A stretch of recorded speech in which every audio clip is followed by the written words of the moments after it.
The Daily Mail's on my right hand side, and Alan Ruff is here with me as well.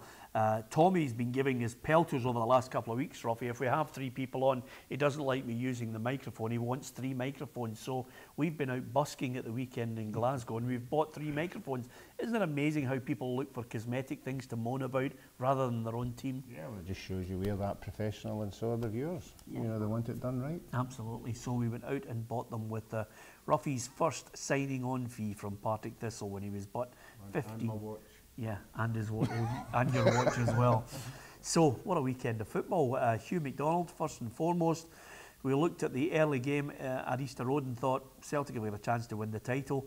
Hibs defeated them by 2-1. And not a shock. I mean, if anything, you were looking at Hibs, I thought it might have been a draw, but Hibs have been very on the front foot against Celtic, not cowed by them.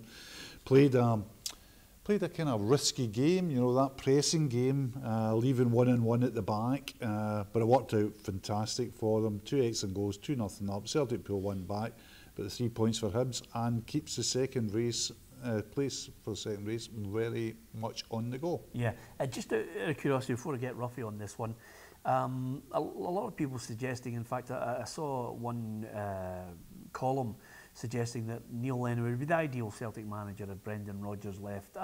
I'm in Steve Clarke's camp on that. I think he will be the next Celtic manager if Brendan Rodgers decided to go, whether it's a long shot for Arsenal or otherwise. I think Neil will definitely be on a list though. Yeah. And what you've got to look at is that most clubs, like Arsenal have been going through it now, most clubs will have a list of Category A, Category B, Category C. They'll be moving it, and they move down that to see who get available. But I think Neil will either be one or two. I agree with you. I just, maybe it tilts in front of Steve Clarke, but what you really know about Neil Lennon is Neil Lennon could handle the pressure if he had to go back. Yeah, absolutely. Ruffy, is that a wild shot from me on this one? A wee bit close to you tonight. Just not that it annoys me. I just like a kind of an even balance here. No, as you said, I think Neil Lennon did particularly well when he was there. He had the only reason for why he left there, and I'm sure he would have enjoyed everything, the time when he was there. So yeah, I think if he was given the opportunity, he'd love to have another bash at it, and we'd have to wait and see. But I'm like Hugh, I don't think Brendan Rodgers will get the Arsenal job. I think once as the days unfold, there'll be a lot of other better candidates than Brendan Rodgers. Yeah, okay, and we'll talk about Arsene Wenger before we go, but just on that point, as we now look towards the other games, we're looking at this race for second, Hugh McDonald, hotting up because Hibs threw down the gauntlet after their exertions. What about elsewhere? Aberdeen and Rangers still in the mix. The pressure was on Graham Murty at Ibrox. It wasn't a great game. Don't think it'll be released in DVD. They just had to win.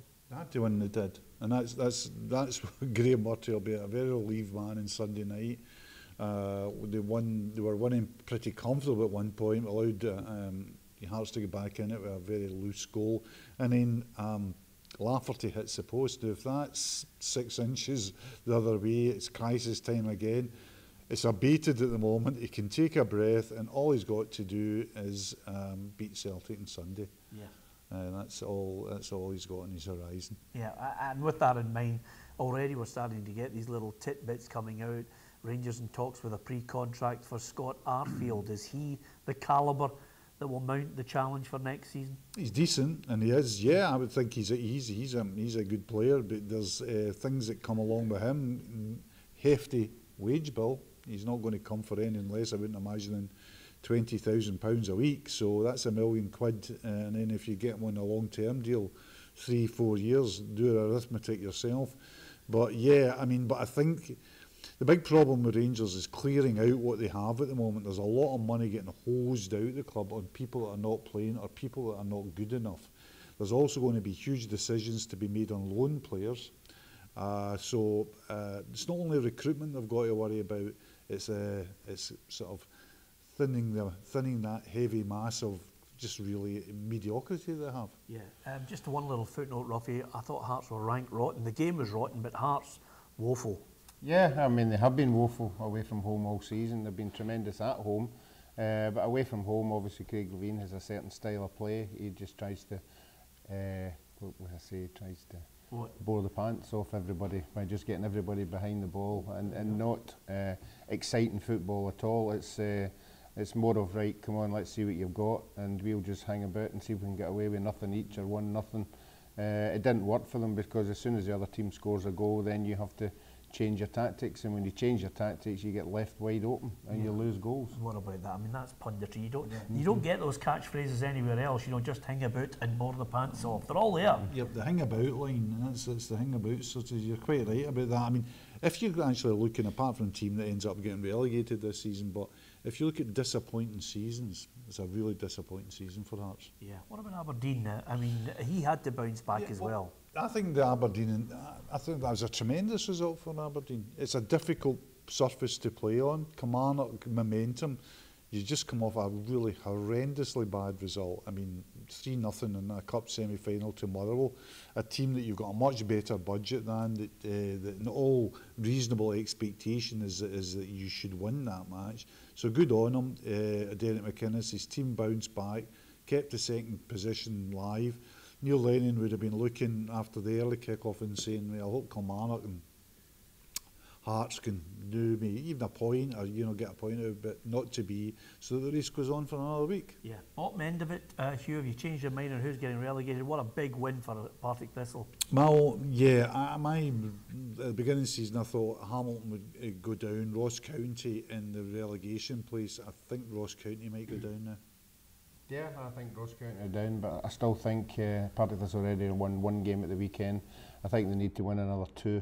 Particularly against the teams that are run about them. Obviously Dundee's the last one, but again it's a breath of fresh air getting a win when you've not had a win in something like 8 or 9 games, and particularly no scoring goals in 5 or 6 games.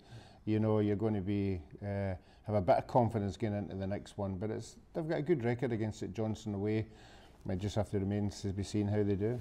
Okay, I've got Ross County going down and Hamilton in the playoffs. You can agree or disagree on that. Just one other aspect that we want to cut across. It's Man United in the final of the FA Cup alongside Chelsea. Conte, I think everybody knows he's going in the summer. Mourinho, Man United fans, I don't know what they're looking for. I think Man United fans, let's be honest about it, are looking for Pep Guardiola style football. Yeah, they're looking for not only Pep Guardiola style football, but Pep Guardiola plus trophies. I mean, Pep's won the trophy this year, but that's what they won. They won. I mean, for so long, they've been a dominant team in England and at times in Europe, and chasing the noisy neighbours is not what they signed on for. No, absolutely not. Just the last point here, because it's Champions League week, Hugh. Mo Salah picked up the PFA Player of the Year. Could he be the man picking up the Champions League trophy as well? Because we've got Liverpool-Roma this week. Yeah, I think the Champions League semi-finals are absolutely intriguing. I think you could pick any of the 4 to win that, and that's how tight it is. Yeah. Real Madrid have not been excellent domestically, but they've been very resilient and very accomplished in Europe. Bayern Munich, not a classic Bayern Munich side by a long chalk, with a lot of guys getting a wee bit older. Roma, I would say, were out the 4 the underdogs. And Liverpool as well, just slightly coming on again. I think it's Emery's Cup, and I think it's a huge, I mean, it's obvious it's a huge week for Liverpool. Yeah, Salah wins the PFA. Yep. Don't think there's any doubt about that, although De Bruyne just gave us a wee cameo yesterday of why he was so close to winning it with an absolute raker of a goal against Swansea. But Salah is just special. Yeah, and I think he'll have to be special to beat Roma. I think he's the man that could do it for them.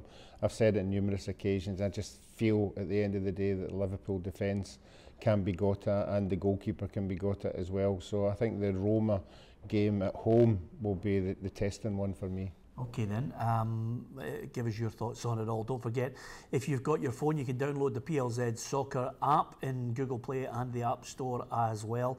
You can get all the up-to-date news, www.plzsoccer.com, from England, Scotland, European football and world football as well. But if you're on that app, hit video recorder, post as your message. If we play your video on the show, we'll send you out a nice little signed bit of memorabilia. We might even send you a print of your favourite player to boot. It's the winning station, so join us every day. Like, share, tell your mates to join us as well, and subscribe on YouTube.